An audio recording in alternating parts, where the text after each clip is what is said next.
What's going on, y'all? Welcome back to Big Bro and Lil Sis Reacts. I'm Tamaj, and today we are on the World Beyond Season 2 official trailer. A couple of y'all asked me to react to it because I wasn't gonna. I just woke up from my nap. I was tired, but alright, I'm up, I'm ready, I'm dressed. Let's do this. Just so y'all know, I already seen Jadis. That was like the first thing I seen on my timeline. And I seen Elton like all grown, but I was like, you know what, let me stop myself right there before I spoil myself. Let me just watch it for myself and see what else I can find.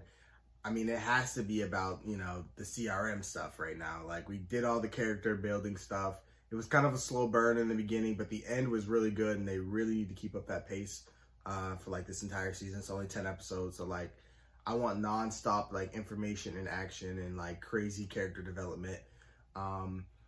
But let's see what they got for us. This place. Safe. Safe my ass. Y'all just killed the whole community. For everybody.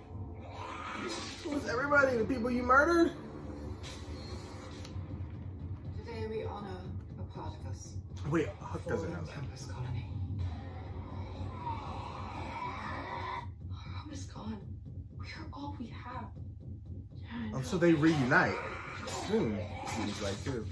We're working to stop the monsters and to save people from turning into monsters. Okay, so that was all the None of us will experimenting be in safe season 1. as long as this exists in the world. At least somebody's trying to do something. Who the fuck just blasted Huck? CRM changed the game. So we change how we play. Are you gonna try to capture one of them? The only family we got is dead. One wrong move and it's over.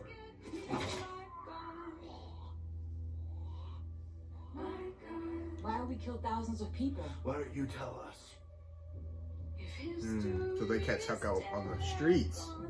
Okay. We're gonna find out what the CRM is up to. And then we're gonna burn this place to the ground. I know that's right. Iris is stepping up, baby. About time. For some people, Okay, Elton. it All right, keeps Felix facing the and end. what's your face? You know, it's gonna be okay. The reunion. Okay, they giving a lot away. Damn.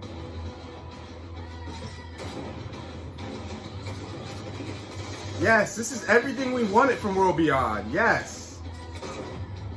Oh shit! Ain't nobody playing this season. Just take the job. May God bless us all. Was that the campus colony that they blew up? Yeah, I want to see why the fuck they did that, because that was fucked up. Ain't nobody gonna be safe this season, and it's the last one. Not y'all pulling the whispers! I know that the Civic Republic is the last light of the world. My purpose is to create a new era on this planet. Hope we get to catch up while I'm here. Okay, this is Jadis.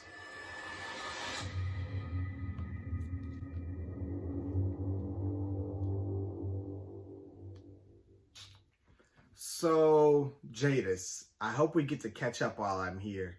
That makes me feel like, since they gave her away, that she's going to be on the show, there has to be somebody else they're going to reveal. There has to be somebody else that they want to show from our past that we know. Who else would she be catching up with? Somebody she knows, but it has to also be somebody we know for it to be of any significance.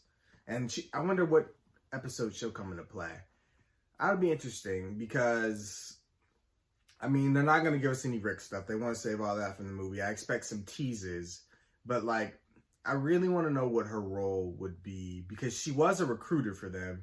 She was taking people in for their community to either be an A or B, whatever the hell that means. Hopefully I think we know. A's or whatever it was. One of them was being experimented on, but we don't know what the other one was doing. So they are trying to cure the world. I'm grateful for that, but it kind of sucks that they're just like kidnapping people to do that.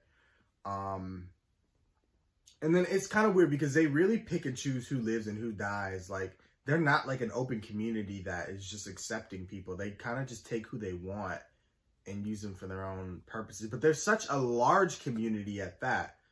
Like, they're probably the largest community in this world. So, like, why not just keep that growing? Why not try to save every human being?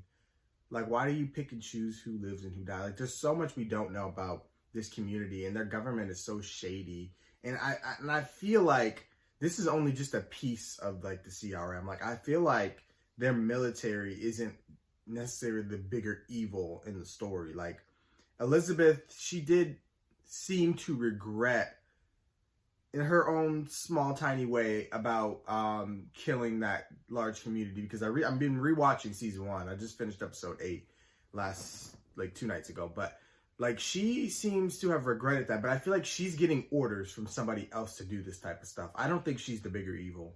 I really don't. I think she's just the face for this series and in charge of, like, their little military. But there's somebody else calling the shots. And I think Jadis might be the direct tie between maybe her and Elizabeth's boss.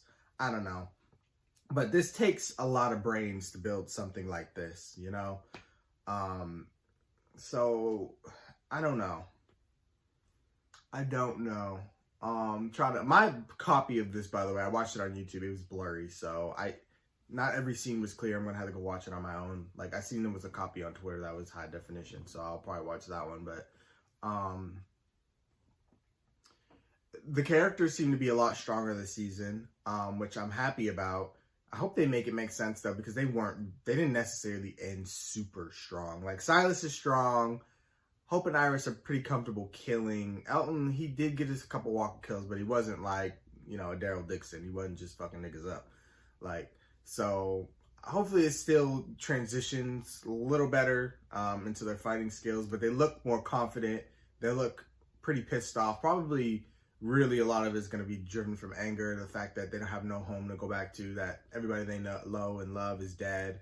Because I believe even Elton had somebody, like a family member back there that he cared about. So, like, they're going to be pissed. So, and, you know, if Felix or Will dies, I feel like, and the other survives, it's just going to be hell for, you know, the other character that survives. Like, they're going to go on, like, a warpath. I don't think everybody's going to make it. I think maybe 1 or 2 characters are going to make it out this series.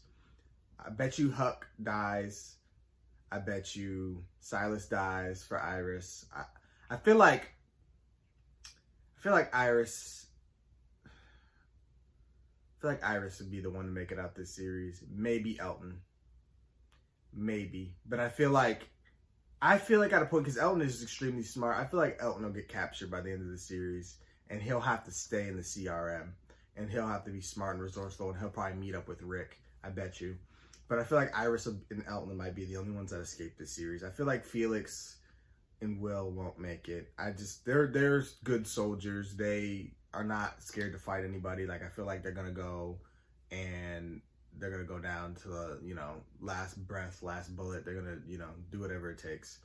I think their dad, the Silas will die. It's not Silas. What's their dad's name? Whatever. Iris and Hope's dad. He's gonna die.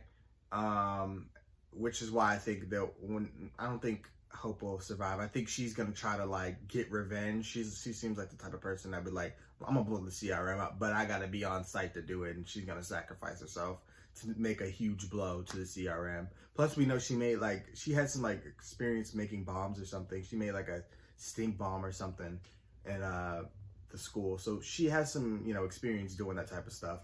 So, and I also feel like I remember we found out at the end of the season 1 that really Iris and Hope really need each other to be, you know, 100%, like, to be the best versions of themselves. They need each other, and they only took Hope. So I think quickly they're going to realize they probably need Iris too, and they're going to go searching for her. On top of, we already know they're going to be searching for Will since he escaped. So that would be really interesting. And I think that's probably when we're going to see Huck on the street. She's probably going to go back to try to get them on board. But it'll all be interesting. And And then the one dude, he was in the he was pulling the whispers, and like he had the full bodysuit on underneath the walker stuff. Like, I don't know. But you know what would be cool? Since this takes place around, you know, current season of The Walking Dead, what if they seen the Whisperers and they took that idea from them, or they captured a Whisperer and they had the Whisperer explain their ideology and how they move? Like, they're studying all people, right? So what if they took that idea and implemented it themselves? I mean, we got CRM people all over. Like, we even seen one in Fear in the underground fucking creep show place. Like, even Teddy had one under there. So, like, they're everywhere. So, like, they could have been, like, in the area and captured one of the Whisperers. Or the Whisperers moved. They migrated. So, like, they could have took one of them and captured them and learned about their secrets, and now they're using it. And then that's, like, the ultimate spy tool, because walkers are everywhere. And, you know, as long as the walkers don't walk near the people and they just kind of go around, that people aren't going to go out their way to kill them. So, I think it was smart. I think that's how they spy on people. And I think that's how they're going to keep their eye on this group. So, but I'm excited to see what they do. This looks like it's going to be very good. Hopefully they listen to all the criticism and they don't have any like slow episodes. I understand we got to intake a lot of information, but I don't think that'll be boring, because like we all want to know about the CRM. This is like a looming thing that's been going on for years. So, they just got to put all the character shit aside. Like, we did all the growing and stuff. We just like need to just go full fucking force and finish the season and, you know, set up the Rick movies, basically, is what this is. Like, set up the future of The Walking Dead and what's going to happen after. I wouldn't even be surprised if we seen like a Fear character pop up at the end, like, and since they're so far behind, it would be like kind of like a tease of like, this is what's going to happen to this character. Now you got to watch their journey over on Fear, because they got to try to get, you know, all the fans to watch all these shows in order to understand the full story. So you kind of got to start doing these little crossovers to get everybody invested. Because with the main show ending, they're going to want to get those viewers onto the other shows. But you got to have some incentive. So Morgan already partially did that for Fear. And I think Jadis will probably do this for World Beyond. But even still, it's going to take more to keep, you know, casual fans involved. And you even want to get new fans on board. So many people are still just now discovering the main show. Now you got to try to get them to watch this stuff. And, you know, you got to do it through word of mouth. If you got, you know, a trash show or something, people aren't going to recommend that to people. But if they can win people over with season 2, I think they'll get the people they lost in season 1 back. So, especially because those last few episodes were really good. But, yeah, I'm not going to go on for too much longer. I'm just going to see what they got for us this season 2. But, of course, I want to hear what you guys thought. Be sure to like, comment, share, subscribe. And I will see you guys in October when the series comes out.